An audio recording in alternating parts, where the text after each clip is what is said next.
Hai semuanya. Berjumpa lagi bareng Mimin Noba di sini.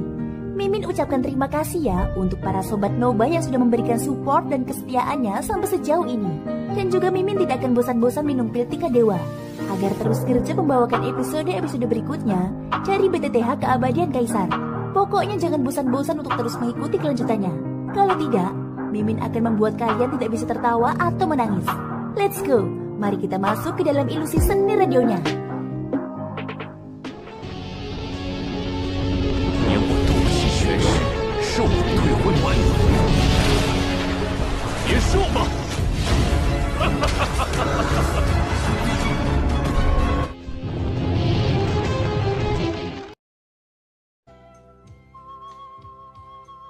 Di episode sebelumnya, Xiaoyan berduel sengit melawan Su Chao, mengaktifkan tubuh super raksasanya. Saat tubuhnya bertambah besar, Xiaoyan mengangkat lengannya dan menampilkan jari penghancur bintang. Jari-jari yang terbungkus cahaya keemasan menutupi langit dan matahari. Kekuatan seperti itu tidak cukup. Su Chao mendengus dingin. Pedang void pemburu jiwa mengembun di depannya dan kemudian menebas. Cahaya hitam menembus jari Xiaoyan kemudian menyebar ke lengannya. Jari-jari yang bersiul tidak berhenti. Tetapi sebelum mendarat di kepala Su Chao, terdengar suara ledakan keras. Terlihat jari-jari Xiaoyan dipotong dalam sekejap. Dan kemudian tidak hanya jari-jarinya, tetapi itu menjalar ke lengannya.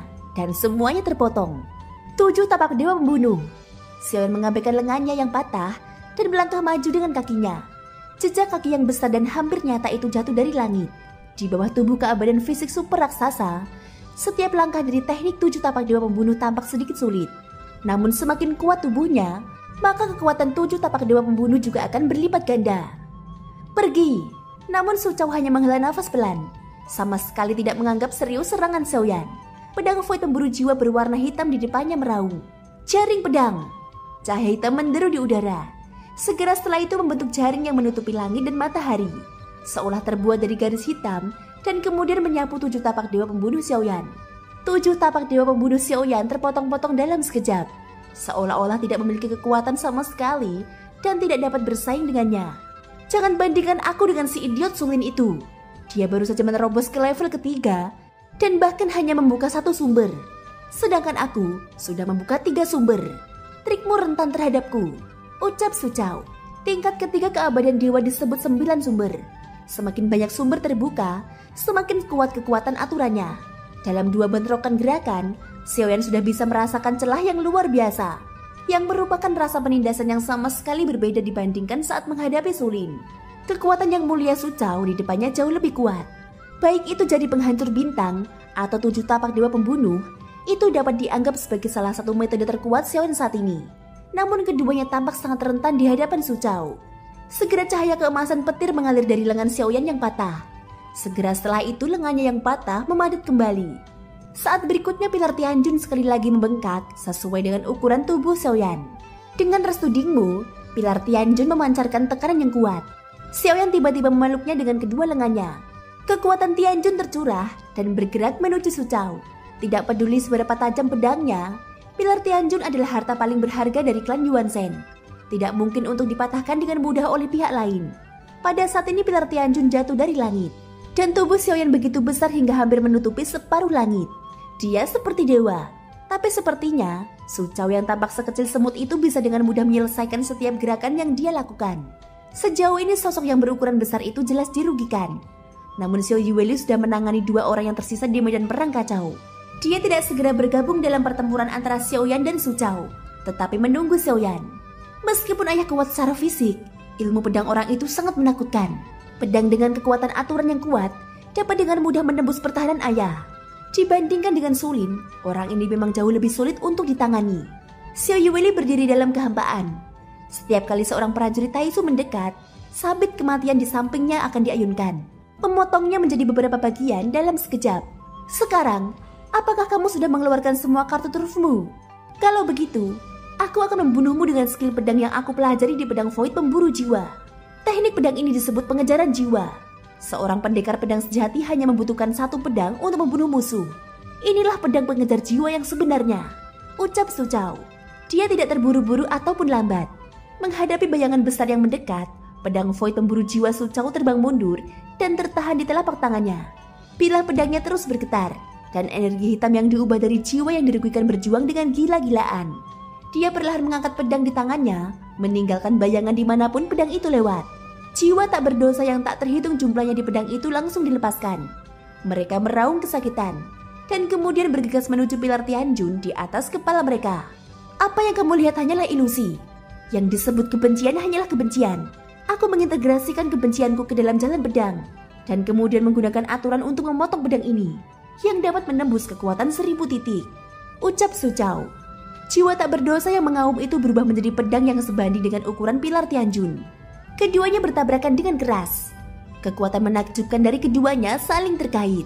Pilar Tianjun yang dijatuhkan Xiaoyan juga membawa kekuatan aturan. Kekuatan tubuh keabadian sudah mengandung aturan, tapi Xiaoyan belum bisa mengendalikan aturan. Ia memiliki kekuatan yang sangat kuat di batas keabadian kaisar. Pada saat ini suara memekakan telinga itu seperti meteorit yang jatuh ke laut, menimbulkan gelombang besar yang menyapu seluruh bintang Hongbeng dan kehampaan. Pilar Tianjun tidak menunjukkan tanda-tanda dihancurkan.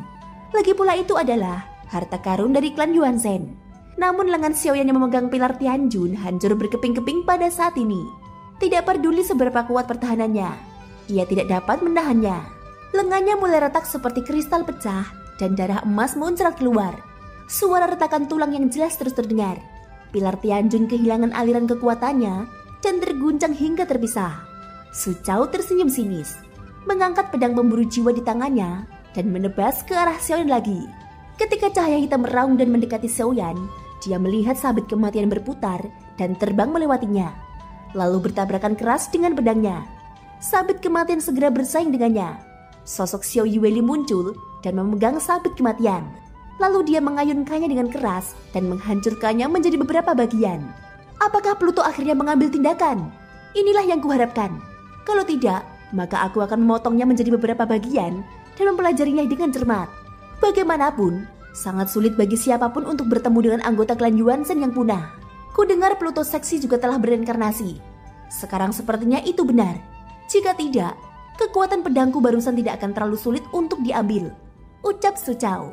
Bersama dengan munculnya Xiao Yueli, pasukan kerangka hitam juga datang dan menyerbu seperti ombak menerjang. Mereka menuju Su Chao dan menenggelamkannya. Tak lama kemudian, terdengar suara angin kencang yang disusul dengan suara ledakan. Pasukan kerangka hitam yang tak terhitung jumlahnya itu ditembakkan dan diledakkan, berubah menjadi bubuk dan menghilang. Itu hanya tipuan yang menggertak. Apakah hanya ini yang bisa dilakukan Pluto? Ucap Su Chao. Mata Xiao Yueli dingin.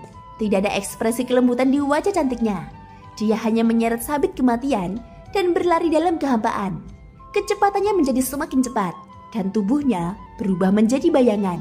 Sosok itu muncul di depan Su Chao pada saat berikutnya. Sabit kematian seperti bulan memudar di udara dan kemudian meraung ke arah Su Chao. Su Chao mengangkat tangannya. Lalu pedang void pemburu jiwa bertabrakan dengan sabit kematian. Namun pada saat keduanya bertabrakan, mata Su Chao tiba-tiba menyusut. Dia melihat jiwa-jiwa yang dianiaya di pedang void pemburu jiwa dihisap secara gila-gilaan oleh sabit kematian. Dan sejumlah besar jiwa yang dianiaya dibawa pergi dalam sekejap. Su Chao menatap sepasang mata merah muda Yueli yang bahkan lebih dingin. Sosoknya tidak mundur sama sekali, tapi terus menyerangnya dengan sabit kematian. Berani menyakiti ayahku, aku akan mengambil jiwamu. Thank you guys sudah mendengarkan ceritaku di episode kali ini sampai akhir. Ikutin terus kelanjutan episode-episode berikutnya ya. Semoga hari kalian menyenangkan. Sampai jumpa dan bye-bye.